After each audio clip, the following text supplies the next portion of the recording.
Hi guys, it's Anne here, and today's video is my third update for my Pan That Palette project for 2020, as well as my monthly palette roulette.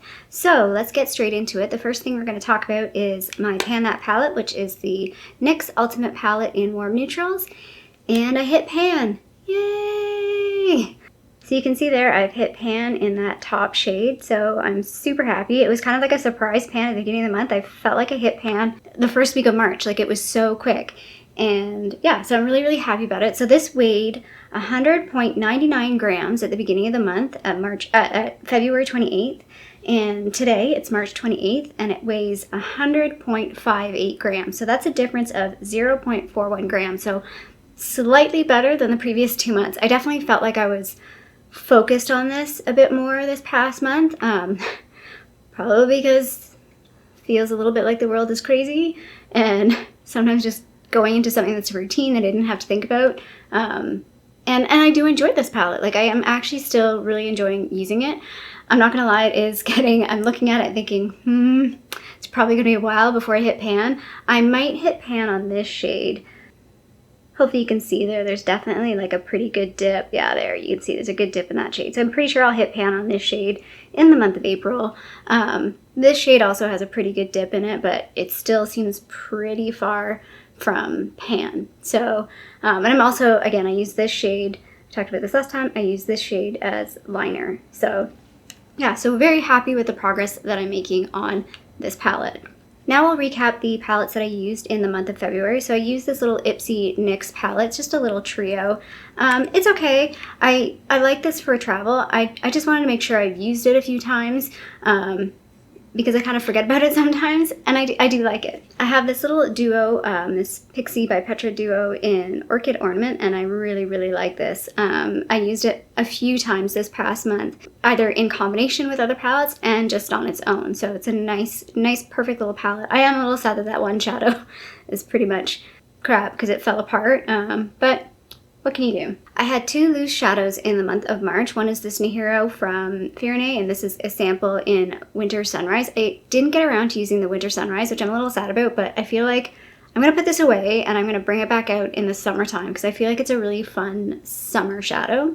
And Nihiro, I used it a couple times. I'm actually wearing it today. That's what you see on my inner corner. It can look pretty blinding. I kind of sheared it out. I really like this. This is a really fun, you can really pack it on and get a punch, or you can really sheer it out and like get this really ethereal type look, which I really enjoy. I had these two single liquid shadows, I guess. This is not really an eyeshadow, it's more of a highlighter, but I'm using it as an eyeshadow. It's the Ritzy Liquid Beam that I got in a top box. It's okay, it's pretty glittery. I wore it as like an inner corner, kind of like what I did today.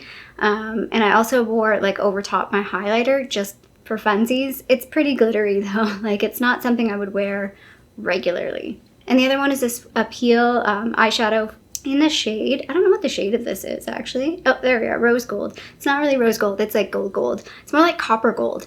I really like this. I wore this multiple times a month. I wore it over top shadows, and I also wore it on its own, and definitely really enjoy this product. It dries down and then it doesn't budge, but it doesn't go like crusty either, so you don't feel like if you blink it's gonna like crack or anything. Yeah, it's actually a really good eyeshadow. I don't know how many people, I'm curious to know if you had, this came in BoxyCharm, if you had BoxyCharm and you kept this or you got rid of it. I feel like a lot of people probably got rid of it, and I hope not. I hope people kept it because it is a pretty good product. So I'm not going to go into too much detail on this one. This is the e.l.f. Eyeshadow palette. I did the previous video to this, or one of the previous videos to this, I did a comparison to the CoverGirl True Naked Roses palette. I just want to show you though, right after that video I dropped this, so you can see that second shadow in there.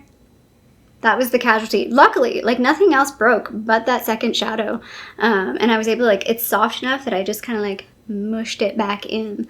So a little sad about that, but happy that I did not totally destroy the palette. I also used my Urban Decay Gwen Stefani palette. This palette I actually kind of struggled using. I used it a few times and I did like the looks that I got out of it. I did a fun look with the pink eyeshadow, and I did use like a lot of the neutrals. The pink one I used the pink color, and then this color, which is a color I don't use very often, called Punk. It's kind of like a maroon brown color. It's not really brown. It definitely has some warmth to it. I just found this really competed with my Pan That palette project because it's very similar. So I was like not too eager to use this. Again, I like this palette. I talked about this in the other video, in my intro video for this month, that I just basically keep this palette more as a collector's item. I don't use it a whole lot. I know some people think that's silly. And the last palette that I used in the month of March, well, it's not the last palette I used, the last palette we're going to talk about is the Little Twin Stars palette from Sugarpill. I love this palette. I am so glad that I got this palette in the Lucky Bag. It's so good. The only shadow I haven't used is this one. I'm a little intimidated by it, to be honest. But the rest of them I really enjoy. I'm wearing like a big mishmash of shadows on my eyes, but I am wearing these two shadows. So like the pink that you see and the inner sort of, not quite the inner corner, but the inner part of my lid is this color. So like, loving this. And then this blue color, I had this in the video that I did. Don't want to go too much into that, but I was talking about the virus 2 weeks ago. Like, that feels like a freaking lifetime ago that I filmed that video. But this color was sort of like the star of that video. I really enjoyed it. So yeah, this is a great palette. The shadows are huge. I wonder what the size is. Sorry, 0.08 ounces. And these are 0.02 ounces. So these are 4 times bigger than these. Yep. Now let's get into the April palettes. Oh my god, April. Wow, where did March go? So the first one is the Huda Beauty Nude Light palette. I got this at the end of 2019. I want to say November. It was like the November sale. I did have a casualty on this one as well. This guy, I dropped this and this corner one died. I love this palette, but I feel like I barely played with it, so I definitely wanted to pull it out again and play with it. I have a bunch of single shadows here. Almost all of them are Clionadh shadows, so these 6 plus, sorry, these 3 and these 3, top 3, and then sort of like this blue one and those 3 are all Clionadh shadows. This one here on the end is a NYX shadow. I want to say like it's called Mermaid or something. I bought it for when I was doing a Halloween look. This is a single, it's not a single, it's from a quad, a Maybelline quad. I love this color. I really need to try and find, because this is getting old, I would love to find a dupe for this color. A dupe that's more intense. I'm just going to swatch this one because I really, really like it. So hopefully you can see that. It's such a pretty color. Like, it's like a beautiful rose gold color. And it's from a Maybelline quad that's like, probably, I don't want to say how old it is, so old. Like, it's definitely not available anymore. But yeah, it's such a beautiful color. Love it. And then this bottom one is also a NYX one, so I have 2 NYX ones. This one was in, I don't know how they sold these, but I got them as like a sample. They were in like little books. And this one's called Transylvania. So again, just mostly light shades. This is kind of the theme of the month, I feel, a little bit. Like, this is where my feelings are trending. So this is what I picked for single shadows. On that same vein, this is a highlighter palette, not an eyeshadow palette, but it's got that sort of ethereal light look. So I want to play with these as, probably wear them as highlighters too, but I definitely want to play with them more as eyeshadows. I usually use these more as eyeshadows, and I usually use them more like a topper eyeshadow because yeah, they're just really, really pretty. So you can see those 3 below that shadow are the top 3 from that palette, and they're just like these beautiful ethereal colors that I'm excited to play with this month. So yeah, that's the Anastasia Aurora palette, Glow palette. So it's got 6, I think it's technically supposed to be highlighters, but I prefer to wear them as eyeshadows. This next palette is one that I feel like I don't really use very often. I haven't used it since I bought it. I actually was going to film a video on this and I never did, so I might film a video on this in the month of April. This is the Profusion Pro Pigment palette. Anyway, this is a palette I don't know, I just feel like I've barely used it. So I want to play with this a bit more. It's a really big palette, so there's a lot of shadows in here. But yeah, I'm pretty keen to play with it. This one color here is really bright. I don't know if it's going to be that bright. Let's swatch it. Like I said, I don't remember. All right, let's try some swatching of this and see how it goes.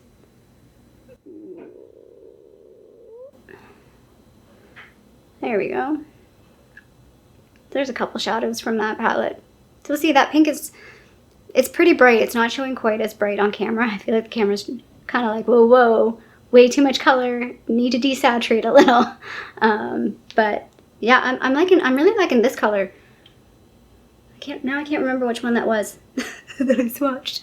But I'm really liking the third that third color right there. So yeah, I'm really excited to play with this palette because I feel like we don't have a relationship yet, and I want to build a relationship with this palette. And the final palette, we already have a relationship because it was like love at first sight. It's the Zodiac palette. So this was my pandemic panic purchase, pretty much. I pretty much had decided, okay, I'll probably buy this if it's still in the store the next time I go to Marshall's. And then I had sort of made a decision on, I guess it's 2 weeks ago exactly from today, to do sort of like a final go around, a final shop of all the stores that I normally go to, and stock up, basically buy things that I can carry because I don't have a car. Just get some things that I know I want to get before I pretty much put myself on lockdown. And this is one of the things that I bought. And just even when I first swatched these, I've only worn this palette a couple of times. I've tried it, I know, ahead of time in the month of March, but I really want to play with it more. I mostly have tried like this pink shade, these sort of like lighter shades, but yeah, I'm really liking what I've used so far, and I do not regret buying this. It was definitely a spontaneous purchase that I know I didn't need. And I talked about having FOMO about this. I set such a bad example, but I am so happy that I bought this, and I'm so looking forward to playing with this more in the month of April. So that's it. That's my Pan That Palette update number 3, as well as my monthly palette roulette update. I hope you liked this video. If you did, feel free to give it a little thumbs up down below. And I would love it if you haven't already, please subscribe to my tiny little channel in Toronto, Canada. I really hope you're doing well, and I'll see you sometime soon. Bye.